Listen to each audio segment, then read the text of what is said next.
अस्सलामुअलैकुम वरहमतुल्लाहि वबरकातुहू। मेरे प्यारे अज़ीज़ दोस्तों, मैं हूं अज़ीम शान मलिक और आप देख रहे हैं अपना प्यारा चैनल लाइव वजीफ़ा। दोस्तों, ये वीडियो हर शख्स के लिए बहुत ज़्यादा इम्पोर्टेंट है क्योंकि रमज़ानुल मुबारक का महीना ख़त्म होने वाला है और रमज़ानुल मुबारक का महीना जैसे ही ख़त्म होगा, ईद के दिन, जब ईद का दिन आएगा और उस वक्त आप लोग जानते ही हैं कि ज़कात हर शख्स निकालता है, ज़्यादातर कोशिश करता है कि मैं ज़कात निकालूँ और ज़कात निकालना भी चाहिए। और उस वक्त में ज़्यादातर लोग, अक्सर लोग गलतियां कर देते हैं। अब गलतियां क्या करते हैं, देखिए, जैसे ही सुबह ही होती है, मतलब जिस दिन आप ज़कात निकालते हैं, आप लोगों को मालूम है ईद के सुबह ही सुबह, अब आप जानते हैं ईद के जिस दिन सुबह ही सुबह ऐसा होता है कि आप दरवाज़ा भी नहीं खोल पाते हैं, दरवाजे पर फकीर आगे खड़े हो जाते हैं। ऐसे कोई गगन नशा खाने वाले लड़के ऐसे आकर के खड़े हो जाते हैं, ला भाई ज़कात निकाल, भाई ये कर वो कर, जितना है। आप लोग क्या करते हैं, अरे भाई ना जाना ना पूछना ना कुछ नहीं, गिनना पूछना कुछ नहीं, उठा के भाई जितना आप लोगों ने निकाल रखा है, गेहूँ है, धान है, अनाज है, जो कुछ भी उठा करके आप लोग भाई ले जा, ऐसा करते हैं अक्सर। और कभी कभी ऐसा होता है कि गाँव की मस्जिदों में लोग आकर के पड़ जाते हैं और हालाँकि वो फ़कीर नहीं होते, कोई नहीं जानता कि फ़कीर हैं या वो हैं या नहीं है। तो इस तरीके से लोग यहाँ पर अक्सर और पेशतर गलतियाँ कर देते हैं। तो ज़कात क्या है, ये चीज़ आप लोगों को मालूम होना चाहिए। ज़कात पर सबसे पहले 7 लोगों का हक है, ये चीज़ समझ लें। ज़कात पर 7 लोगों का बेहद आप लोग ख़ास ख्याल रखें। 7 लोगों को पहले तलाश करें। अगर वो 7 लोग आपके पास हैं तो जो भी है उनमें से आप लोग उन लोगों को ज़कात दें। उसके बाद देखें कि भाई कोई बाहर का आया हुआ है, क्या है मसला, क्या चक्कर है। तो आप लोग पहले समझें ज़कात क्या है, ठीक है। ज़कात अल्लाह की रज़ा के लिए अपने मालो दौलत में से एक हिस्सा किसी भी गरीब को देना, मिस्कीन को देना। अभी मैं आप लोगों को समझा दूंगा कि किन लोगों पर फ़र्ज़ है ज़कात, मतलब जो है ज़कात देना, आप लोगों को ज़कात देना चाहिए।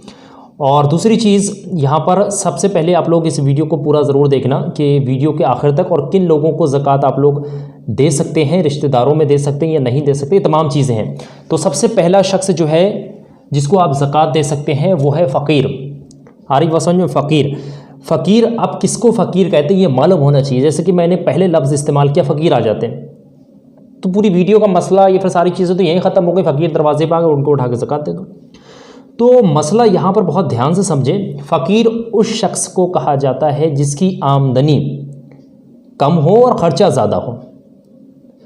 जैसे कि आपके गांव में कोई शख्स ऐसा है जिसकी शादीशुदा है, 4 बच्चे हैं और वो रोज़ की 100 रुपये या 200 रुपये की मजदूरी कर रहा है, महीने में 3000 कमा रहा है और 5000 का खर्च है। आमदनी कम है, बच्चों को पालना मुश्किल है, तो ऐसा शख्स आपसे मांगेगा तो नहीं, क्योंकि गांव में रह रहा है, उसको अपनी इज्जत प्यारी है। कुछ लोग ऐसे होते हैं इज्जत की वजह से, इज्जत छुपाने की वजह से भूखे तो मर जाएंगे लेकिन आपके दरवाजे पर मांगने नहीं आएंगे। हालांकि आप लोगों को मालूम है वो गरीब है, वो फ़कीर है, उसको किसी चीज़ की ज़रूरत है, लेकिन आप लोग नहीं दोगे उसको।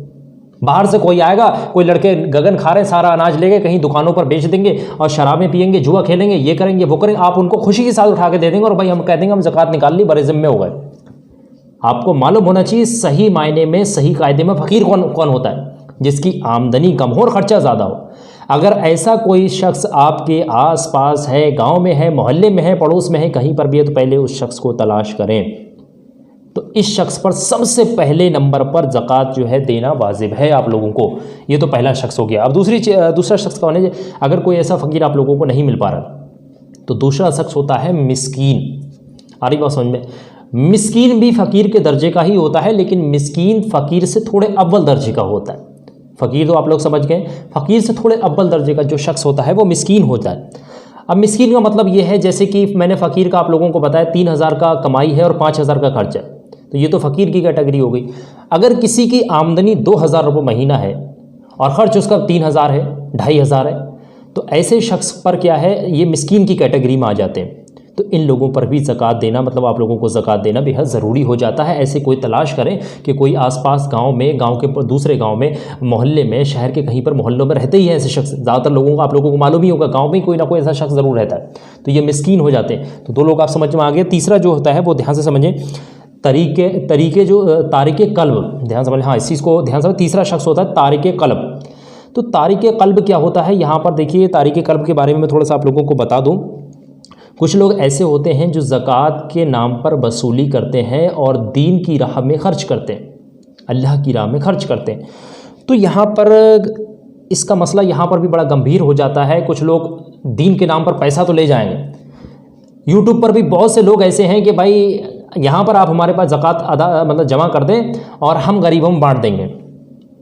आप जानते वो यूट्यूबर कौन है, कहाँ से है, कितना अमीर है, क्या है, ऐसे ज़कात उसके पास भेज दी आपने, भाई 5,000 रुपये ज़कात बनने, उसके अकाउंट में एक बटन दबाया, चले गए पैसे, ज़कात अदा हो गए।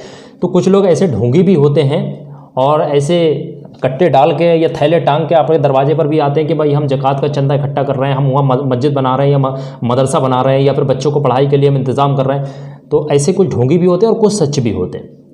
तो ये तीसरी चीज़ हो गई तारिके कल्ब, जो दीन की राह में खर्च करते हैं, ज़कात के नाम पर उगाही करते हैं, तो ऐसे लोगों को भी आप लोग ज़कात दे सकते हैं। ये तीसरी चीज़ हो गई। चौथी चीज़ यह ध्यान से समझें, जो होता है गुलाम आज़ाद कराने के लिए।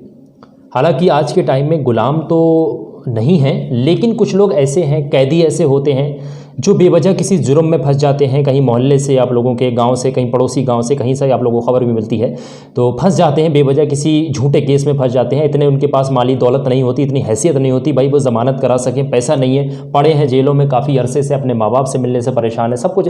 तो आप लोग ऐसे कैदी की या फिर ऐसे गुलाम की रिहाई कराएँ, तो भी इसमें अल्लाह तबारक व तआला आपकी ज़कात को कबूल फरमाएगा। तो ऐसी राह में अगर आप खर्च करेंगे तो ये भी इसमें कोई बुराई नहीं है, तो ऐसी राह में भी आप खर्च कर सकते हैं। तो ये 4 शख्स ऐसे हो गए जहाँ मैंने आप लोगों को ज़कात देना बता दिया है, आप लोग दे सकते हैं। जो 5वां शख्स जो है कर्जदार का कर्ज अदा करने के लिए।